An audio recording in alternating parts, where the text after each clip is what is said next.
Now, hopefully y'all should recognize that almost immediately as Edwin Starr's 25 Miles.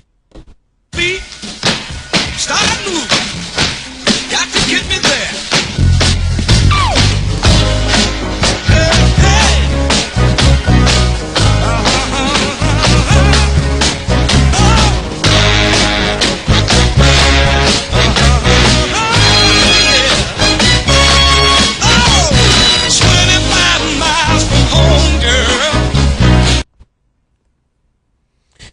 And that's the track that I actually based this one off of.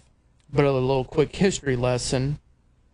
He actually sampled that off of Wilson Pickett, Mojo Mama from 1967, a few years earlier.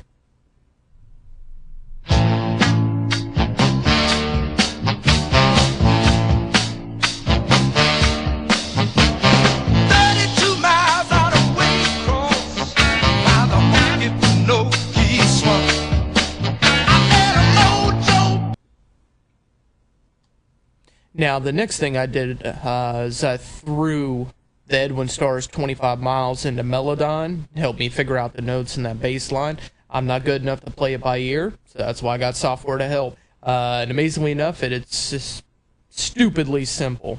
You're looking at an F sharp, you're looking at a B, and you're looking at C sharp.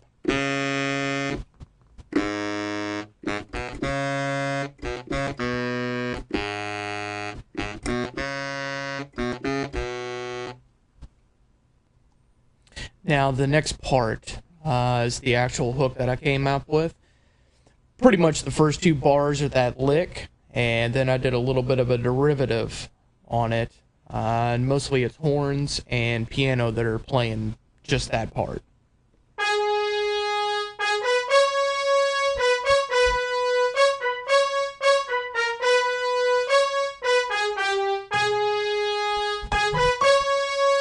And that's just layering the piano in.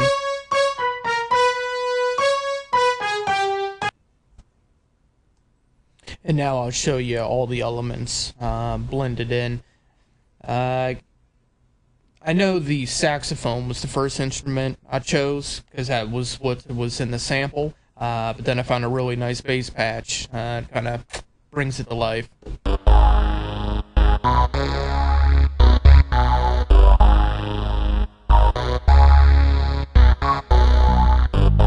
Then we go ahead and throw a bass guitar on.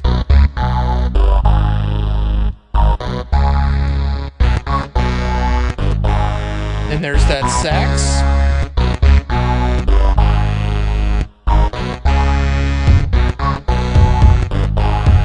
Simply throwing that kick on. And there's the snare. And the hi-hats polish it off.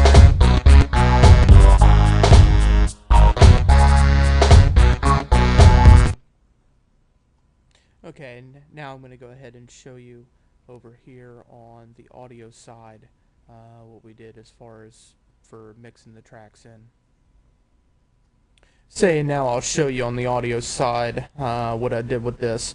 Pretty much I got a couple group channels set up, one for the bass, one for the pianos, horns, snares, hi-hats, sax, and then one track that is called hook, and that's just bussing the pianos and the horns together for the hook.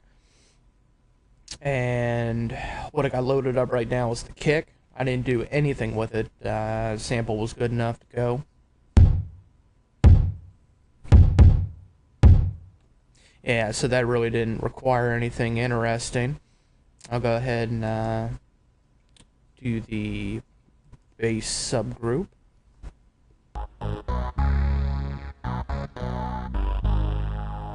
And all that is the bass guitar and the saxophone. And I'll go ahead and start turning on some of these plugins because you might not notice it, but to me it's just sounding a little weak. So mostly the plugins I use on this is Dark Mass, Little EQ, got a compressor and a saturator and a limiter just at the end of the chain.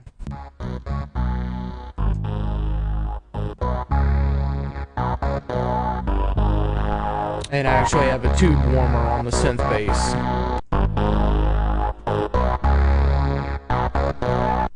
And you can tell that just adds a little more meat and thickness to it. Beef that sound up. And piano's in here as well. Here we go.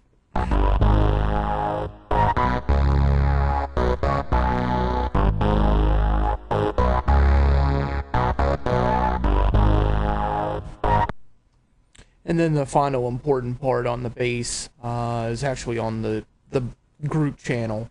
I do have a compressor to help glue it together, and it might be a little subtle, but here's the difference.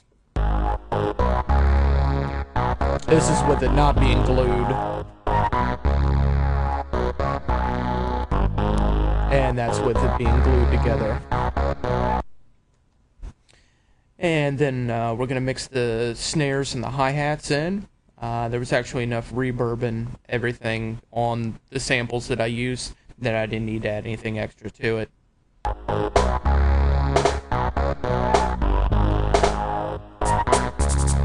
The only thing I did here with the hi-hats is I just simply compressed and added a little saturation.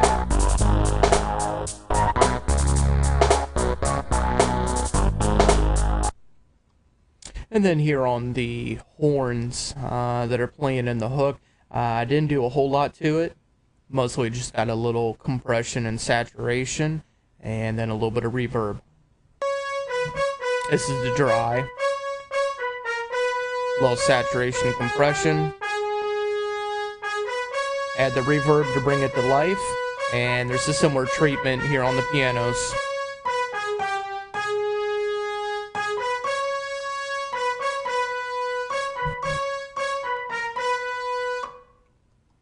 And we have almost the exact same treatment going on the saxophone. Just a little compression and saturation. And reverb brings it to life. And now I'll show you what I did as far as the processing on the master bus. Right now I have the plugins turned off. And if you watch down here, you'll notice how it clips a little bit.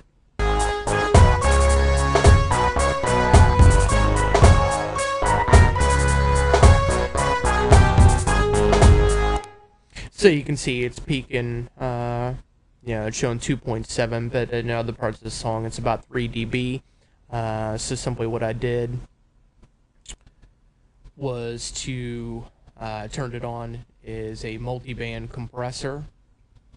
And as far as settings go, I'm not doing anything crazy, just about 3 dB on the bass, and pretty much everything else is left the same, but it just does a good job of gluing it together. I'll give you a little A-B comparison. And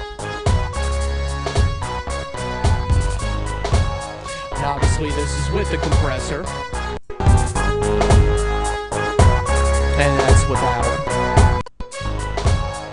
And obviously I went in and turned the gain down on the compressor, and then simply just boost it back up with a limiter.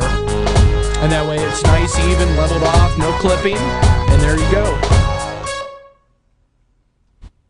Okay, y'all, that's all for the tutorial. You can reach me at mandingosuperdome@gmail.com.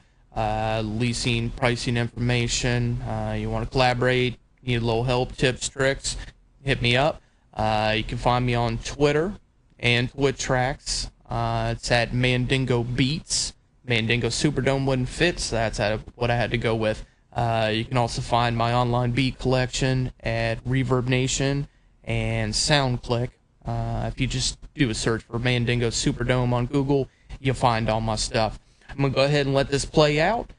Y'all take it easy. Till next time, Mandingo Superdome.